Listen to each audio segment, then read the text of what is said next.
අපි folded rows එකක් හදන්න යන්නේ. මම අරගෙන තිනවා අඟලක් පළල රිබන්. රෝලම අරගත්ත මම. කතුරක්, ඉඳි කටුව, නූල අවශ්‍යයි. ඉස්සෙල්ලාම අපි රිබන් එක මෙන්න මේ විදිහට නමා ගැනීමක් කරන්න ඕනේ. පල්ලෙහාට වෙන්න.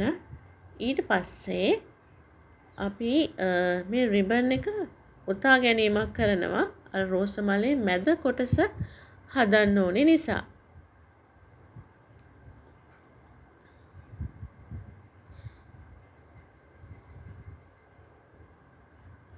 මේ විදිහට අර ත්‍රිකෝණ වගේ පේන සම්පූර්ණයෙන්ම අපි යොදලා පුංචි මැහුමක් යොදනවා. මේක ගැලවෙන්නේ නැති වෙන්න.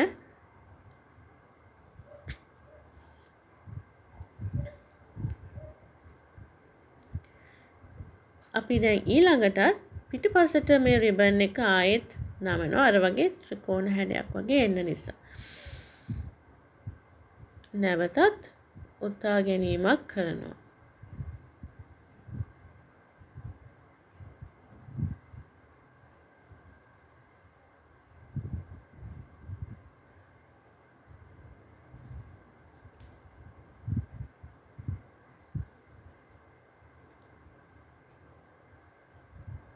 මේ විදිහට මේ පිළිවෙලට දිගටම පෙති අපිට වැඩි කරගන්න පුළුවන්.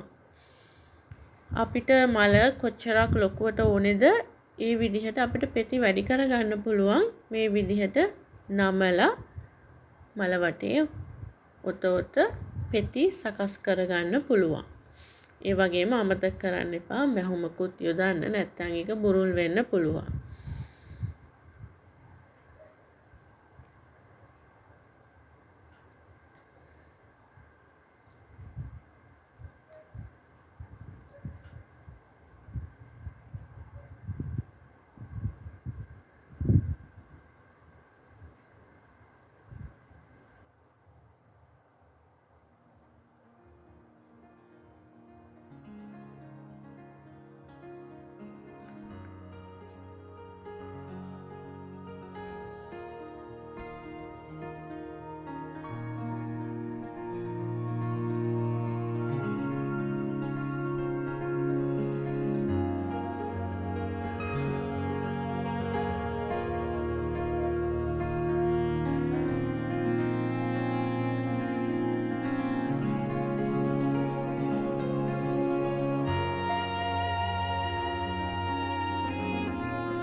දැන් මම මෙතනින් නතර කරලා මම මැහුමට ගැටයක් යොදලා මම කපලා ඉවත් කරනවා. ඒ වගේම මම මේ රිබන් එකත් ටිකක් දිගට තියලා කපලා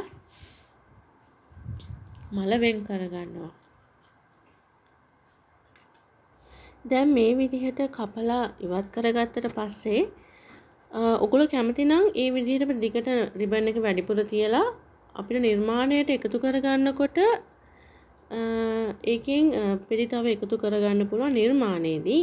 එහෙම නැත්නම් මේ රිබන් එක ඉවර වෙනකන් සම්පූර්ණයෙන්ම පෙති එකතු කරලා මල ටිකක් ලොකු කරලා නවත්තන්නත් පුළුවන්. ඉතින් මම දැන් මේ රිබන් එක ඉවර වෙනකම් මම පෙති එකතු කරලා මේ මල ටිකක් ලොකුවට ගන්නයි හිතන් ඉන්නේ. අපි දැන් බලමු ඒක.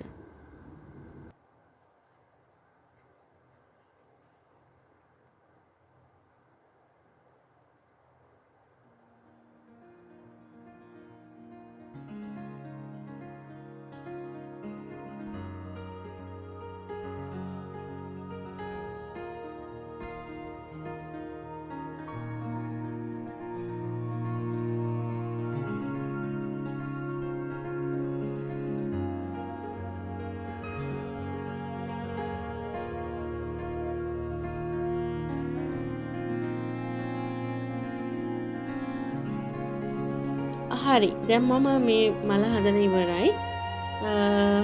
අපි බලමු මම මේ ලස්සන හදාගත්ත මල් වගේකුත් තියෙනවා ඔයගලන්ට පෙන්වන්න.